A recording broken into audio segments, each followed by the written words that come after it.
अस्सलामुअलैकुम एवरीवन, कैसे हैं आप सब। उम्मीद करती हूँ कि आप सब खैरियत से होंगे। Welcome back to my channel online teaching with miss Hina. Students, आज हम क्लास 7 की काउंटडाउन स्टार्ट करने जा रहे हैं। इसका 3rd एडिशन है। ये बुक चेंज हो चुकी है, इसके बहुत सारे टॉपिक्स क्वेश्चन भी एडिशन हुआ है इसका। तो लेट्स स्टार्ट। चैप्टर 1 का इंट्रोडक्शन मैं अपनी लास्ट वीडियो में दे चुकी हूँ। उसका लिंक मैं डिस्क्रिप्शन बॉक्स में डाल दूंगी, उसको ज़रूर देखिएगा ताकि हर सवाल करने में आसानी हो। सबसे पहले हम सीखेंगे यूनियन सेट के बारे में। यूनियन सेट क्या होता है? Union of sets are set containing all the elements of A and B is called the union set of A and set B.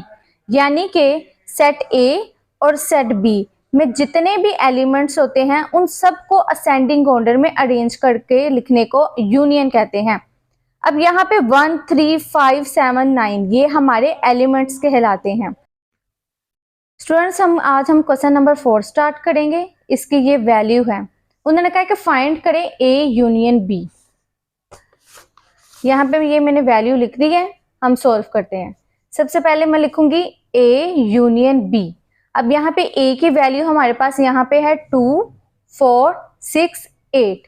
Centre में मैं साइन डालूंगी यूनियन का। इसके बाद बी की वैल्यू, और बी की वैल्यू हमारे पास है 1, 3, 5, 7। ये हमने लिख दी है।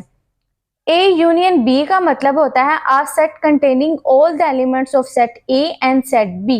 मतलब के सेट ए और सेट बी उनके जितने भी एलिमेंट्स हैं उनको हमने अरेंज करके एक ही सेट में लिखने हैं। जैसा कि सबसे पहले आएगा, इसको हमने असेंडिंग ऑर्डर में लिखना है। 1, 2, 3, 4, 5, 6, 7, 8। क्वेश्चन नंबर 5 इसका ये है, वो कह रहे इसमें भी हमने ए यूनियन बी फाइंड करना है। सॉल्व करते हैं इसको। ए की वैल्यू हमारे पास है 3, 6, 9। ये मैंने लिख दी है। सेंटर में इसके जो साइन आएगा वो है यू का, यू मतलब यूनियन। और बी की वैल्यू उन्होंने हमें खाली सेट, एम्प्टी सेट दिया है। तो आपको मैं पहले भी डेफिनेशन यूनियन की बता चुकी हूँ। Are set containing all the element set A and B, it is called union set. अब ए और बी दोनों को एलिमेंट्स ले लूंगी। 3, 6, 9 ये तो खाली सेट है, इसमें कोई एलिमेंट नहीं आएगा, तो इसलिए हमारा ये आंसर है। Intersection of set are set containing the common element of A and B is called the intersection set of set A and set B. मतलब कि एक ऐसा सेट जिसके दो एलिमेंट्स दिए, ए के भी एलिमेंट्स दिए, बी के भी एलिमेंट्स दिए, इनमें से हमने कॉमन ए और बी में जो मिल रहे हैं उसको हमने सेट में लिखना है, तो वो हमारे कहलाएंगे इंटरसेक्शन सेट। इसको मजीद मैं एक्सप्लेन सवाल को सॉल्व करके आपको दिखाती हूँ। क्वेश्चन नंबर 6 हमारे पास यहाँ पे है, इफ आर का सेट ये है 1, 2, 3, 4, 5, 6। एस का सेट हमारे पास ये दिया और टी का सेट ये है। पार्ट 1 में हमें कह रहे हैं कि आर इंटरसेक्शन टी फाइंड करना है। पार्ट 2 में हमने एस इंटरसेक्शन आर, और पार्ट 3 में हमने टी इंटरसेक्शन एस फाइंड करना है। चलिए पार्ट 1 सॉल्व करते हैं। इसमें हमें आर का सेट जो दिया है 1, 2, 3, 4, 5, 6 ये वैल्यू लिख दी है। सेंटर में जो इसका साइन है वो इंटरसेक्शन का है, और टी के जो सेट है वो हमारे पास ये है 1, 3, 5, 7, 1, 3, 5, 7। इंटरसेक्शन में मैं आपको पहले डेफिनेशन में बता चुकी हूँ। इनके जो एलिमेंट्स कॉमन है, हमारे पास दो सेट मौजूद हैं, आर एंड टी। आर और टी में जो एलिमेंट्स हमारे पास कॉमन है हमने वही लिखने हैं। जैसे कि इसमें कॉमन है 1, 3 and 5। This is our answer. Part 2 में हमारे पास यहाँ पे जो कॉमन है, सबसे पहले हमने एस का सेट हमारे पास है 0, 3, 6, 9। साइन इंटरसेक्शन का आएगा। और आर का जो हमारे पास सेट है 1, 2, 3, 4, 5, 6 हमारे पास आर का सेट है। दोनों सेटों में जो कॉमन आएगा वो है 3 और 6। इसी तरीके से पार्ट 3 में हमारे पास टी का सेट ये है और एस का सेट हमारे पास ये है। इनमें हमने कॉमन लेना है, कॉमन एलिमेंट्स लेने हैं। दोनों कॉमन में 3 आ रहा है। स्टूडेंट्स, क्वेश्चन नंबर 7 में हमें जो सेट्स दिए गए हैं, यूनियन का दिया गया है सेट ए, बी, सी और डी दिया गया है। इसमें हमने फाइंड अलग अलग हमने पार्ट्स करने हैं। पहले पार्ट में उन्होंने कहा है कि ए यूनियन बी फाइंड करें। ए के जो हमारे पास सेट है ये दिया गया है 0 1 2 3 और बी का सेट है 2 3 4 5 6। यूनियन का है, यूनियन में हमने दोनों सेटों को अरेंज करके लिख लेना होता है, इसमें सारे एलिमेंट्स आते हैं जैसे कि 0 1 2 3, यहाँ से ले लिया 4 5 एंड 6। इसी तरीके से करना है पार्ट 2 जिसमें उन्होंने कहा है कि बी यूनियन सी फाइंड करें। बी का एलिमेंट ये है, बी का सेट ये है और सी का सेट ये है। दोनों को हमने क्या कर लेना है, अरेंज करके लिख लेना है।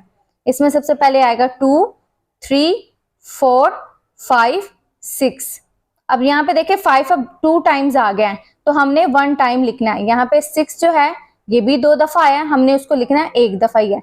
7 और 8। अब हमने पार्ट 3 में यूनियन फाइंड करना है किसका, सी यूनियन डी का। सी के हमारे पास सेट ये है और डी का सेट हमारे पास ये है। अगेन इसको हमने अरेंज कर लेना है असेंडिंग ऑर्डर में। सबसे पहले 2, फिर 4 5 6 7 एंड 8।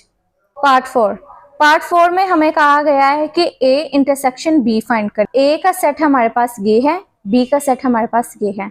इंटरसेक्शन में हमने एलिमेंट्स, दोनों सेटों के एलिमेंट्स को हमने कॉमन लेना होता है। अब यहाँ पे 2 और 2 सेम है, सेम एलिमेंट है तो हमने 2 लिख दिए इधर। इसके बाद 3 और 3 सेम है तो हमने लिख देना है। पार्ट 5 हमारे पास है बी इंटरसेक्शन सी। बी का सेट ये है, सी का सेट ये है। इन दोनों में जो कॉमन आ रहा है वो 5 और 6 आ रहा है, 5 6, तो हमने ये लिख दिया। पार्ट 6 में हमने सी इंटरसेक्शन डी फाइंड करना है। सी का सेट ये है, डी का सेट ये है। दोनों में जो कॉमन आ रहा है 6 एंड 8 है। Universal set.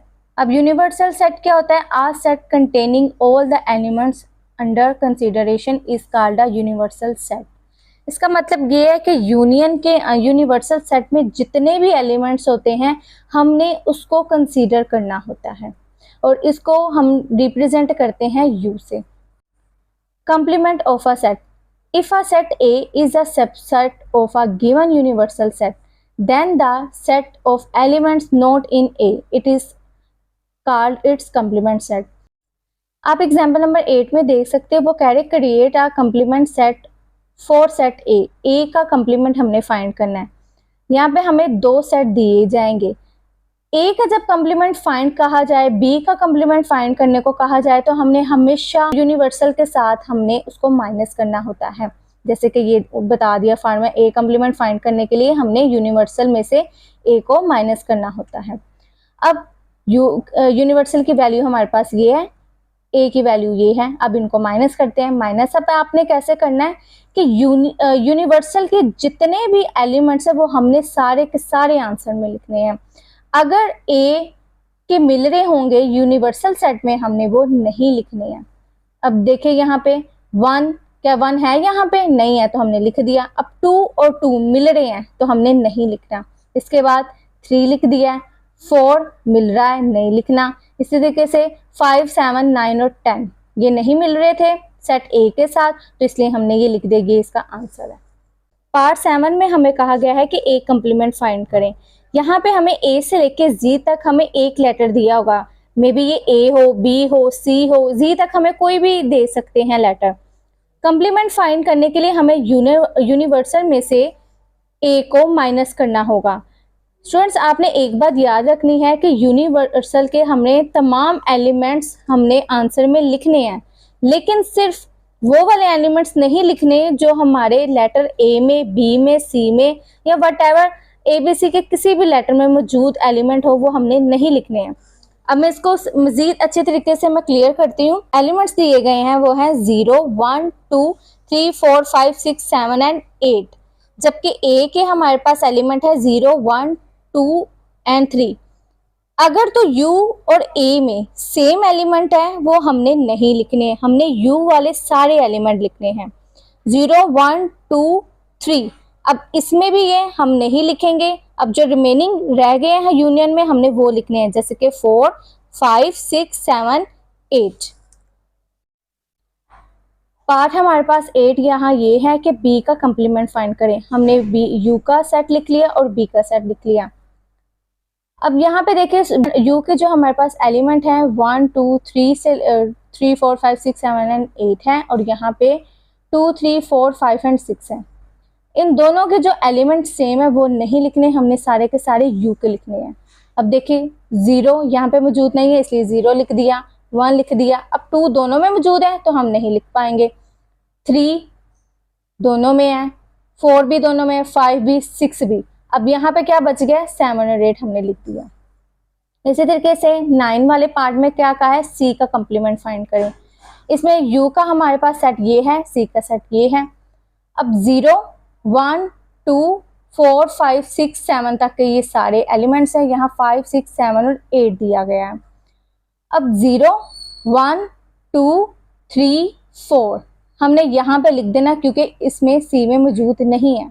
अब सी में क्या क्या मौजूद है, 5 6 7 और 8 हमने कॉमन कंप्लीमेंट में नहीं लिखने होते, हमने सारे के सारे जो एलिमेंट्स होते हैं हमने यू के लिखने हैं। एक दफ़ा मैं फिर से क्लियर कर देती हूँ, कंप्लीमेंट फाइंड करने के लिए हमने सारे के सारे यू के एलिमेंट आंसर में लिखने होते हैं। हाँ, अगर यू और जो भी हमें गिवन अदर सेट दिया गया उनके कॉमन एलिमेंट आ जाते हैं तो वो हमने नहीं लिखने। अब यहाँ पे देखिए 0 1 2 क्यों नहीं लिखा, क्योंकि 2 दूसरे सेट में मौजूद है। 3 4 नहीं लिखा क्योंकि दूसरे सेट में मौजूद है। 5 लिख लेंगे, 6 दूसरे सेट में मौजूद है इसलिए नहीं लिखा। 7 और 8 भी नहीं लिखेंगे। Difference of set, the difference of any two set A and B is the set of the elements of set A which are not in set B। इसका मतलब स्टूडेंट ये है डिफरेंस सेट में कि हमने तमाम के तमाम एलिमेंट्स A के लिखने होते हैं ना कि B के। अगर B और A दोनों के एलिमेंट सेम हैं हमने वो नहीं लिखने, हमने सिर्फ और सिर्फ A के एलिमेंट लिखने होते हैं। पार्ट हमारे पास 11 है, A का डिफरेंस फाइंड करना है B के साथ, ठीक है। A का हमने सेट लिख लिया ये और B का सेट ये लिख लिया है। अब स्टूडेंट्स A के जैसे कि डेफिनेशन में हमने पढ़ा कि हमने A के एलिमेंट्स लिखने हैं आंसर में। अगर A और B दोनों के एलिमेंट अगर सेम हो रहे हैं हमने वो नहीं लिखने हैं। अब देखिए 0 और 1 लिख दिया, 2 3 2 3 ये सेम है हमने नहीं लिखना है। हमें इससे फर्क नहीं पड़ता कि B में यहाँ पे 100 तक काउंटिंग क्यों ना चली जाए, हमने वो नहीं लिखना है, हमने सिर्फ और सिर्फ A के सेट लिखने हैं। पार्ट 12 में C का सेट ये है, D का सेट ये है। अब हमने क्या करना है, देखना है कि C के सारे एलिमेंट्स हमने लिख देने हैं। 5 6 6 यहाँ पे मौजूद है इसलिए नहीं लिख सकती, और 7 8 यहाँ पे मौजूद है, दैट्स इट। आगे पार्ट 13 में हमें क्या कहा गया है कि B का डिफरेंस फाइंड करें A के साथ। तो B का सेट ये है, A का सेट ये है। अब यहाँ पे देखिए 2 नहीं लिख सकती क्योंकि 2 दूसरे सेट में भी मौजूद है इसलिए नहीं लिख सकती। 3 भी नहीं लिख सकती। 4 लिख लिया क्योंकि दूसरे सेट में मौजूद नहीं है। 4 5 6 ये लिख दिया मैंने। इसके बाद क्या कह रहा है कि D का डिफरेंस फाइंड करें A के साथ। D का सेट ये है, A का सेट ये है। अब 2 सेम दोनों सेटों में आ रहा तो नहीं लिखना। 4 6 8 क्योंकि यहाँ पे मौजूद नहीं है।